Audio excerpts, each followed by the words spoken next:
cette 6e vidéo où je vous donne des conseils pour ne pas finir un triathlon Ironman, voici la partie sur la compétition.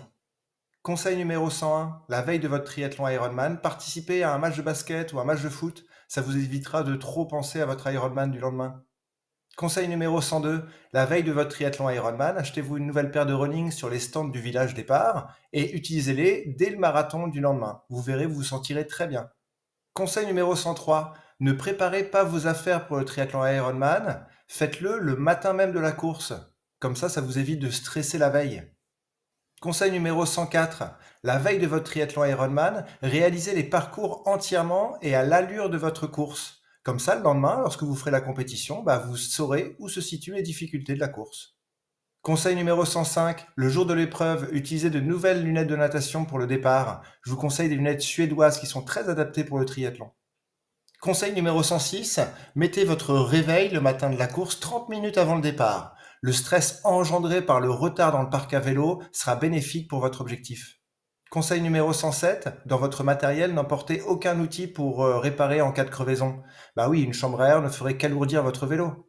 Conseil numéro 108, n'écoutez surtout pas le briefing, c'est une perte de temps. Si vous ne connaissez pas le parcours ou comment ça va se passer, ne vous inquiétez pas, tout va bien se passer.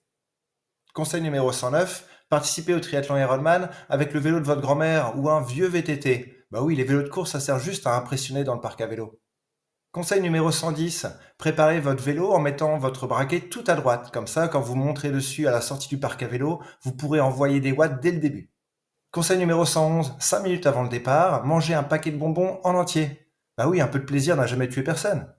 Conseil numéro 112, vous devez vous convaincre que vous êtes capable de gagner un triathlon Ironman. Alors au moment du départ, partez à fond. Conseil numéro 113, en natation, utilisez une combinaison de voile et non de triathlon. Vous verrez, vous vous sentirez mieux. Conseil numéro 114, au départ, mettez-vous sur la première ligne en natation, même si vous nagez moyennement. Les coups que vous prendrez dans les premiers mètres vous mettront vraiment dans la compétition. Conseil numéro 115, au départ de la natation, nagez les 1000 premiers mètres à fond, c'est très important. N'oubliez pas que vous ne pouvez pas perdre un triathlon sur la natation, mais vous pouvez gagner la course. Conseil numéro 116, nagez en short de bain. Et si la combinaison de natation est obligatoire, nagez en shorty avec la fermeture éclair bien ouverte, comme ça vous sentirez bien l'eau sur vous. Conseil numéro 117, restez en apnée le plus longtemps possible quand vous nagez. Ainsi, vous resterez bien aligné dans l'eau.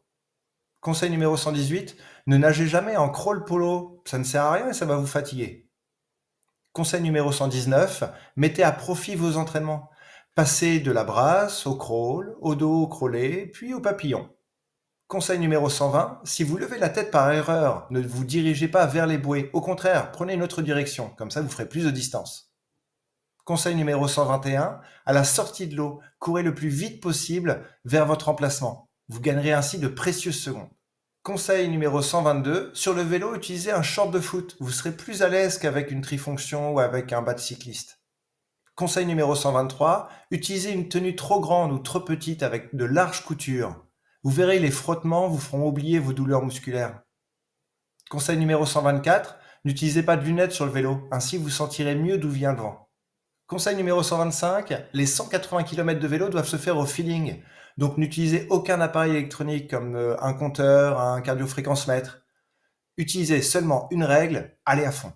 Conseil numéro 126, si vous vous sentez bien sur le vélo, surtout accélérez. Utilisez cette énergie pour gagner un maximum de temps. Et n'oubliez pas, tout va bien se passer.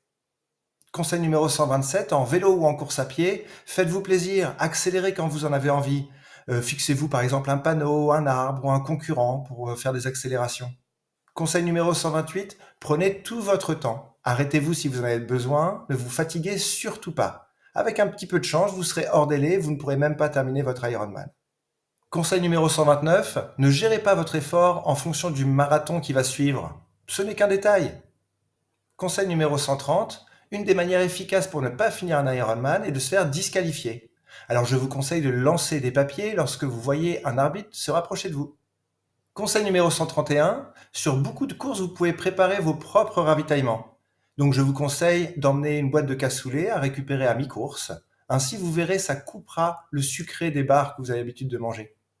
Conseil numéro 132, mouillez vos chaussures avant de partir courir sur le marathon. Ça détendra vos pieds et ça évitera les crispations. Conseil numéro 133, sur la course à pied, partez 2 km/h plus vite que votre objectif. N'oubliez pas, toutes les secondes sont bonnes à prendre. Conseil numéro 134, sur le marathon, surtout ne vous ravitaillez pas. Ce serait du temps de perdu et quelques secondes de gagné sont toujours bonnes à prendre. Conseil numéro 135, restez pieds nus dans vos chaussures de course, surtout si vous avez l'habitude de courir en chaussettes. Vous verrez, vos pieds respireront beaucoup mieux.